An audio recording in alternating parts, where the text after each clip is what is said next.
It is makeup time. We're going to start by putting our Hard Candy Sensitive Skin Primer. This is dermatologist tested, non-comedogenic, so it's not going to clog your pores, oil-free and silicone-free. I stick with silicone-free primers because I find that silicone-based primers move my foundation all over. I mostly apply it on my forehead, my cheeks, my nose, since I don't apply it all over my face. If you notice, my brows are already done. I had them done earlier though. It's just my usual, my Micro Precise pencil by Essence and dark brown, and then some of my Make Me Brow Essence tinted gel on brownie brows. Alrighty, since that's done, we can move to the next step. We're going to take a little blending sponge. These ones are for Ica Tools, and my Essence I Love Color Intensifying Eye Primer. And I like this one because it offers just like the slightly beige tint, and it helps the shadows to pop better. I will do a second layer in a bit just because I'm going to be working with bright colors and I wanted it to really look nice.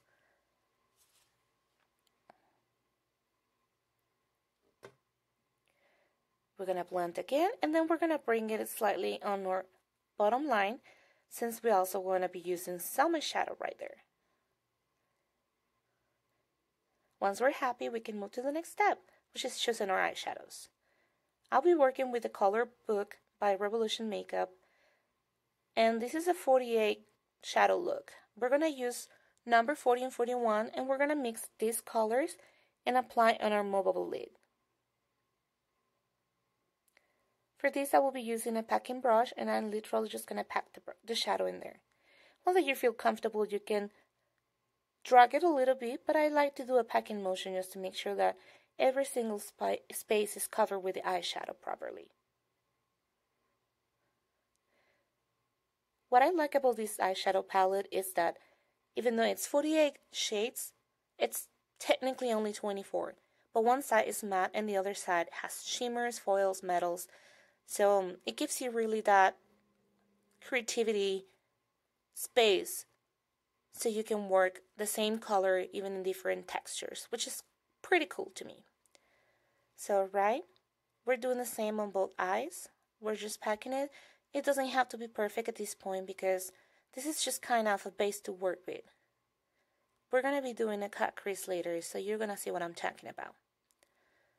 I like to drag it just slightly, like I said, on my bottom lash line because it just follows my eye shape, and also it helps transition when we do the next color on the bottom line.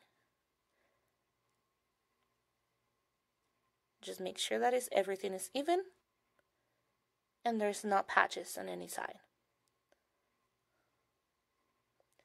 You can follow these by using your bone on your crease so you know where your crease is exactly. I like to drag it slightly above just to make sure that when I'm blending it looks faded and it doesn't look like a straight line right there or right here. Don't forget to always wipe a little bit of the excess when you work with shadows. You don't want it to stay in your foundation later. You can use your finger or you can use a cotton puff. And now that that step's done, we can move to the next part. From the same palette, we're going to use a really soft fluffy brush, and we're going to pick the color number 36. It's going to be this blue, the second blue from the top row bottom, on the matte side. This is just so we can darken around the crease area. So when we do the cut crease, we have a really opposite color looking. So I like to start from the outer corner and work it to the middle corner, to the middle line, without going all the way to your inner corner. This is just to add definition and always work it little by little.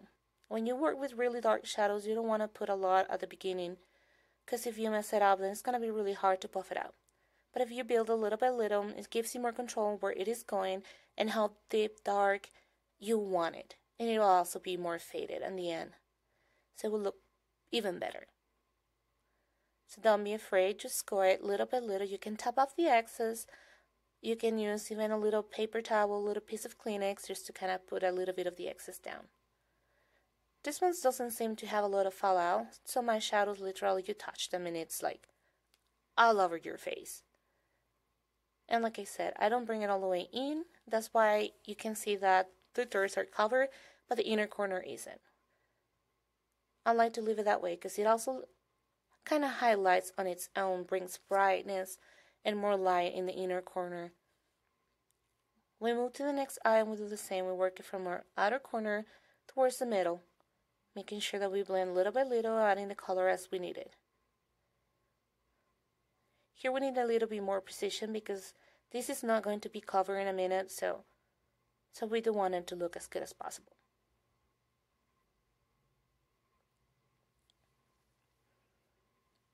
And the same thing, don't forget in a minute, just bring it down on your bottom line on the outer corner so it connects with the next color.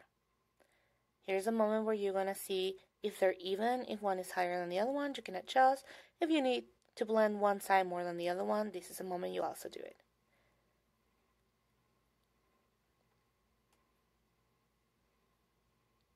Alright. They seem even. Just a little bit more in this corner.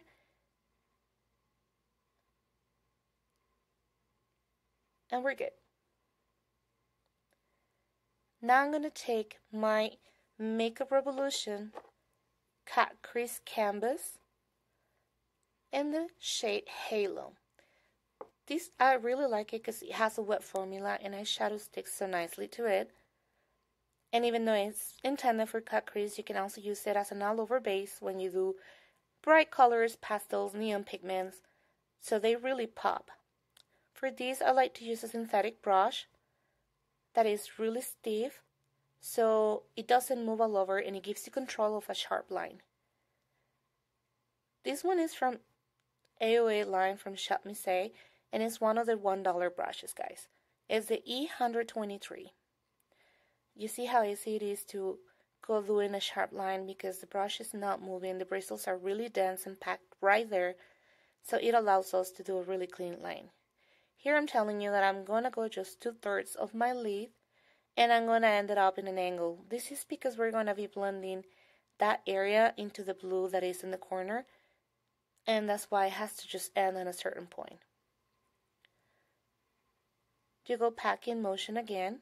This is because this is a really wet formula, and if you swipe it, you might drag all the eyeshadow along with it and make it muddy. You want it to stay as white as possible because that way the next color that you put is going to be true to color. Next, I'm going to bring another C-shaped shadow brush, and this is by BH Cosmetics, but I believe it's discontinued, so I don't have the actual information. Then we're going to move to the shimmer side on the palette, and we're going to work with number 14 and then with number 20, which are these two colors right here. We're going to start with number 14, which is the lighter lime color, and we're going to start putting that one in our inner corner. Once again, we're just going to slowly build it with a packing motion so we don't disturb the wet base that we just put in.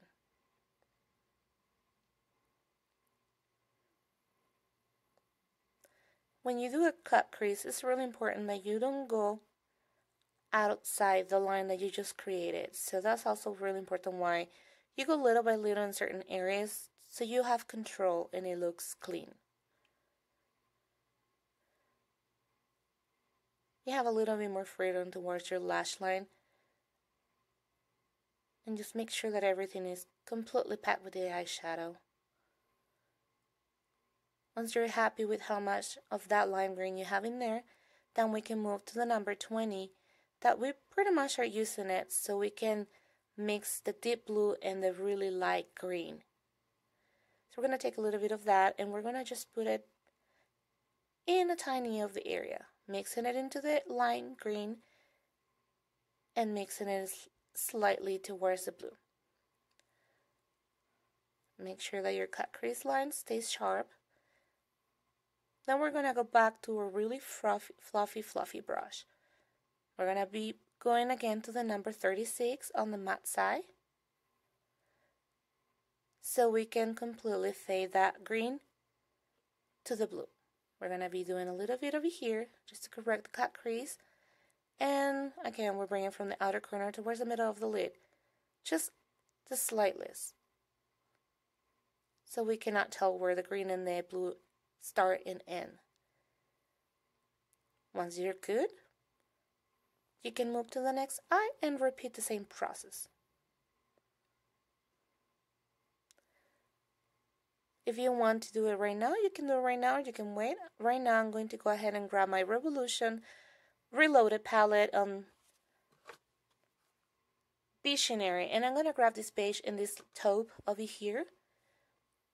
I'm going to start with the beige underneath my brow so I can highlight the brow bone.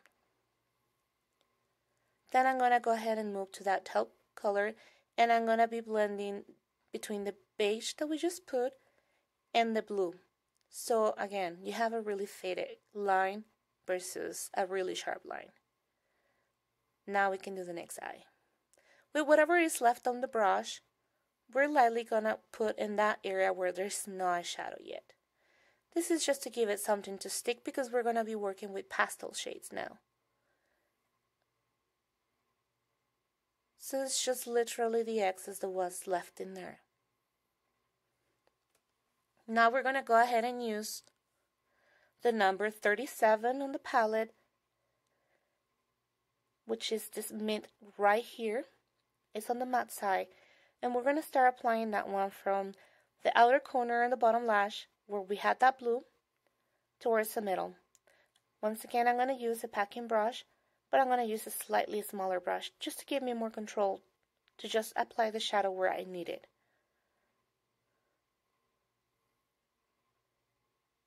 Now you can see that because we put that slightly white little bit of white canvas, I can definitely see the difference between that mint and the blue that we have in there.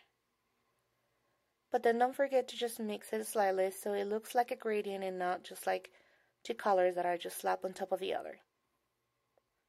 We're not bringing that mint all the way to the inner corner because we're going to be using another shadow right there. It's pretty much the same color, just on the opposite matte.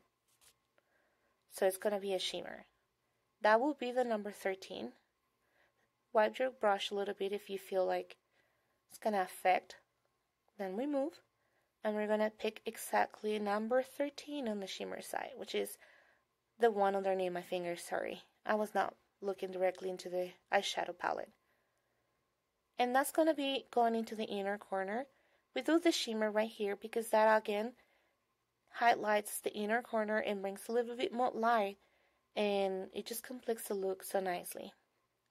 If you want, you can blend these into the lime green that is on top. I just like how they kind of have a slight contrast on different greens, and I feel like it just looks prettier. But definitely, if you don't feel comfortable, you can just blend it in. Once again, just mix it and blend that into the next color that you put. And that is complete. Don't forget, since we're done with the eyeshadow, once again wipe. You don't want to end up with green foundation or blue foundation. See, there's an excess in there.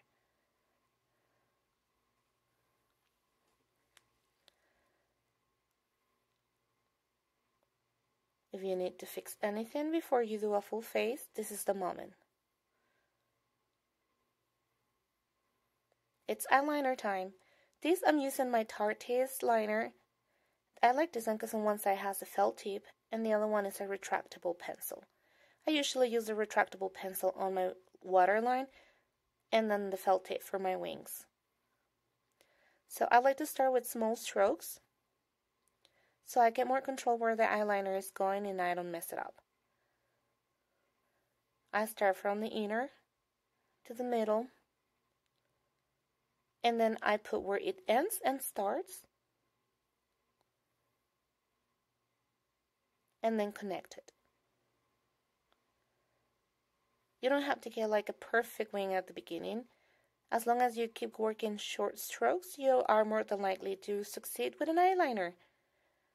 I apologize right now, mine is not the sharpest, but keep in mind I'm very blind with all my glasses, and my mirror is pretty much covered with the phone. So I'm kind of going blind in here, and everything is kind of blurry. But I mean, just try to get as clean line as possible. You can always use a little Q-tip and correct with a little bit of micellar water or makeup remover. Then we do the next one. And now lash time. I'm using my AOA lash glue from Shop Misei. I really like it and it's under $2. Can you believe that? And then I'm going with my Fantastic 5. I'm going to be selecting Italia for this look because they're wispy, long enough, and fluffy, but they will not hide my eyeshadow. And because I wear glasses, these lashes are amazing. They don't pop my glasses, and the band is so slim that you really don't feel like you're wearing anything. They're so lightweight. So I will be applying the glue on both lashes before I put them on. This is because you need the glue to get tacky so they stick well. So I put the first ones down, then I put the glue on the next ones, so the first one can start getting tacky. It usually takes like a couple of seconds, maybe 30, 40 seconds. And this is really important so the lashes stay and they don't come undue. Some people like to use the tools to apply the lashes. They sell these sort of like tweezers that you're meant to grab the eyelash with, like these. And it has a pointy side to correct or press on the other. I honestly like to just go with my fingers. I hold the middle, and then I hold my inner corner. And remember never to put it all the way to the inner corner. Always leave like a millimeter. That's so it looks natural and it gives you more control. My lashes curl so crazy that I have to use the pointy side to bring them down so the lash line can actually stick to my natural lash line. Here's where you have a little bit of room to wiggle, but don't take too long because the glue will actually set. Once that you feel like your corners are ready and your lash is in the proper position, you can slightly press. I like them really close to my natural lash line so they look more natural. And then you will just slightly press them and fix the lash on how you want it. Then we go ahead and put the next lash. And it's pretty much the same process. Once you're happy, you can use some lash mascara. I'm using the Fat Lash by AOA because I really like this brush. And then you're going to press your natural lashes again, the fake lashes, so they blend and it looks like natural. I work more towards the corner because again my lashes curl so crazy, and that's usually where you can tell. Then you apply just the slightly amount of mascara on the bottom. This is so it kind of evens and the top doesn't look too heavy and bold, and then the bottom looks just clean. This is also from their $1 mascaras, and I really like it. I like how the brush gives you control and it doesn't make a mess everywhere. And it doesn't clump the lashes either.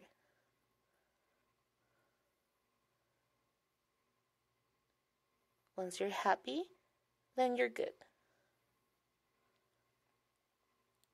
Some people like to curl the lashes too. I don't do it because my lashes, like I said, they're naturally very curly. So they mix really nice with just the mascara. So now we're going to get this ColourPop Cream Gel Liner. And the shade on this, it's kind of weird. It says DTLA. It's a navy blue. Don't let the packaging fool you. And we're just going to bring it from the outer corner to the middle of my waterline. I don't want to put it all over because then it will darken where we put the mint eyeshadow. So we just bring it half the way there. And then we're going to get from the same line from ColourPop this looking seafoam color green, and the name is Teaspoon. And then we're going to put it where we put the mint eyeshadow. This is just to brighten a little bit the eye, and it even helps to make it look bigger. As opposed if you use a dark liner, it's just going to make it look smaller.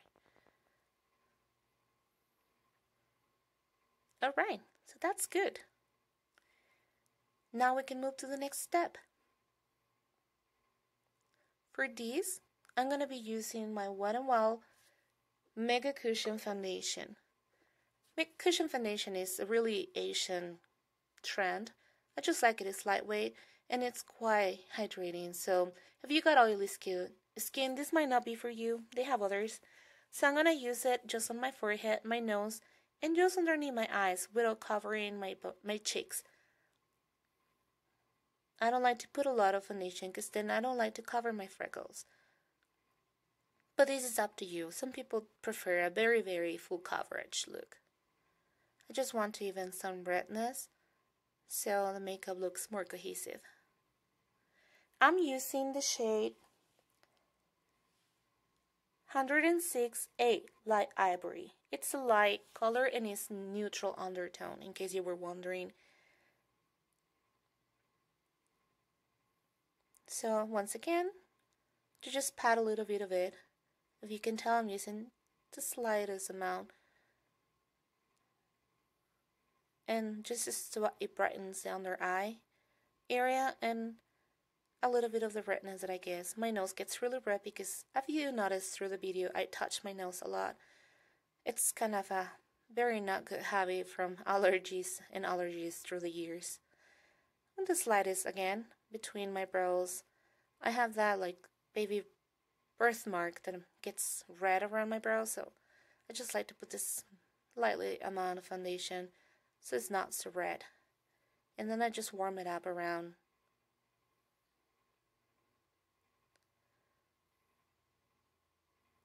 I don't bring it all the way to my hairline because I will do a little bit of contouring and there's really no point to bring it all the way there. So that's it. We can put it away, and then now I'm going to take my pressed powder by AOA Studio. It's really nice and it adds a little bit of coverage, and I use some of their puff to apply it. I'm using the shade 153 in Ivory. They have a lighter shade. In case that you're lighter than me, they do have a lighter shade, believe it or not. And they have other shades. I don't know how dark they go, unfortunately. They don't have a big selection like, let's say, Fenty or Tarte or Juvia's Place. But for $1 makeup, I mean, it's pretty cool that they have at least 10 to 12 shades. Once again, I'm only putting the powder where I have foundation. During winter, my skin is more on the dry side, so I don't like it to look cakey and dry.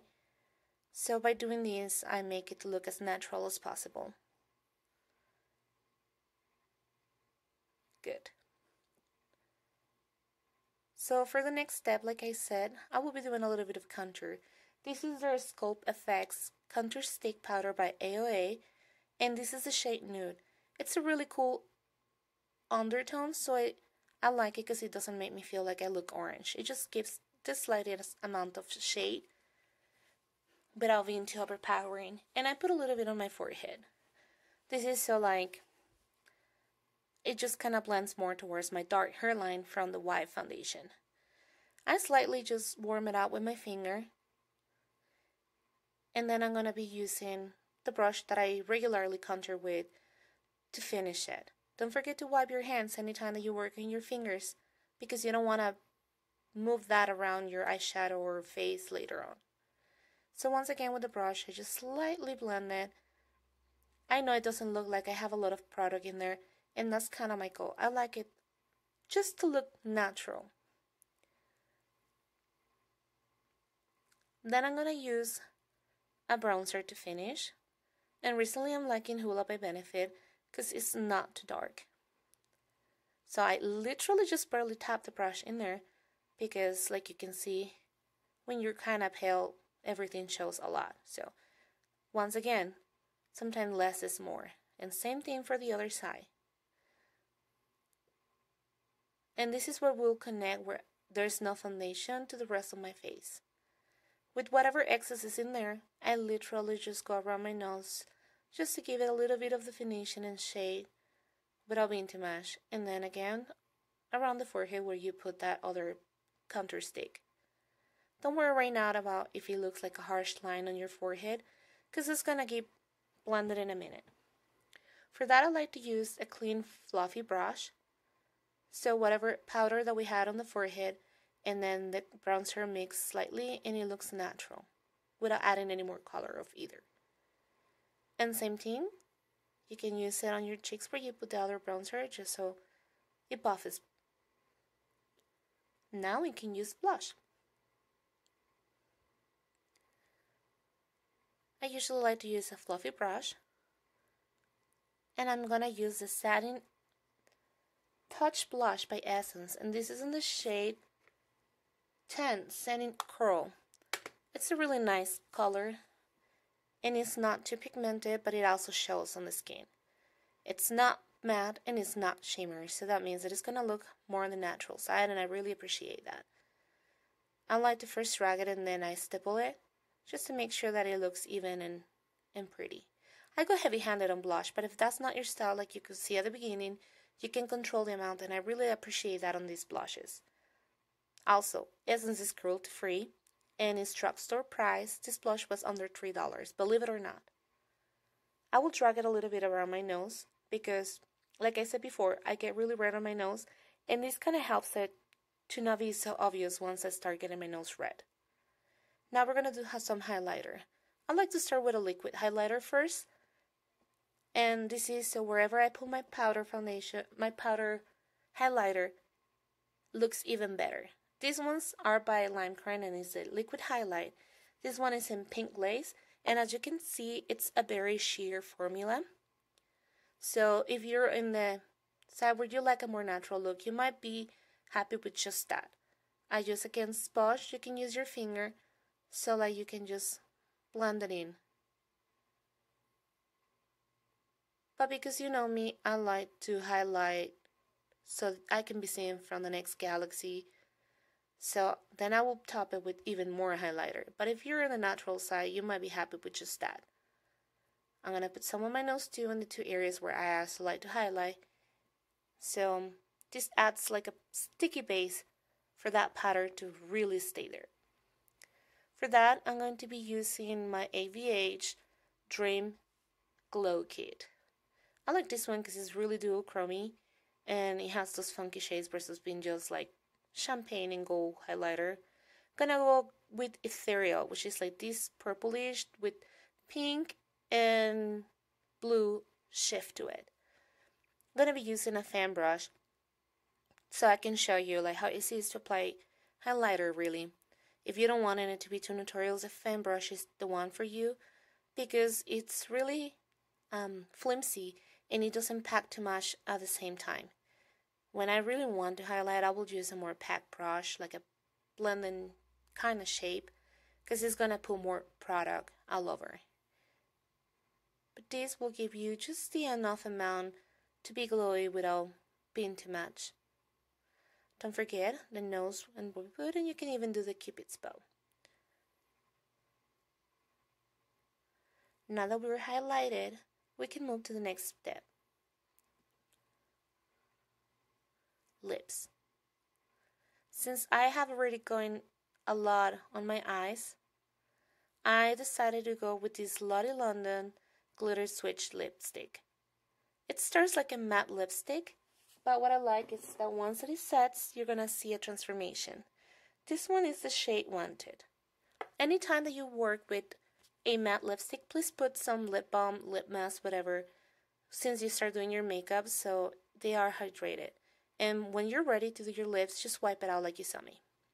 I use my Laneige and the vanilla scent. So you're gonna do your liner. If you want to overline, it's before this time. I don't always overline, and I really don't like liners, so I try to just stick to my shape. So now, before we even touch our lips, we let it set. This is because this glitter switch lipstick will reveal very fine and mild glitter in a minute. All you have to do once it's fully dry is just to press your lips or your finger, and you're gonna see like this cool effect going on. There's multiple brands. I just like this one. It's from Ulta, and I believe the 3-pack on the minis was like $7, so it's pretty affordable. You see, it's very subtle, but it looks like a little bit extra. The more you press, the more glitter you will release. And again, you can use your finger to help it. And this lipstick one that it sets is set, like it doesn't move in there. Alright. And if you know me, something's missing. And that is some glitter in my eyes, of course. For that, I'm going to be using from the same brand, Lottie London. These ones are called the Isle Foil Liquid Shadows. And this one is the shade Deny. Since I have a lot going on already, I'm going to do just these slightest taps of glitter. And what I like about this shade is that it's the most universal shade. It has some silver and some golden sparkles, and then some holographic glitter in there too. So it will look good with whatever shade that you put on. If you don't want to have a lot of them in different colors, this is absolutely a color that you should go for. These ones are available on Ulta, and I believe it is like $5.99 each.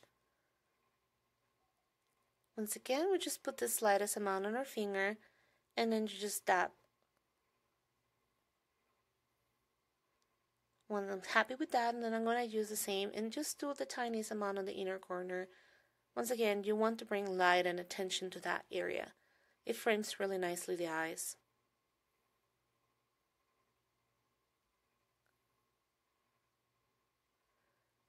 And we're pretty much done.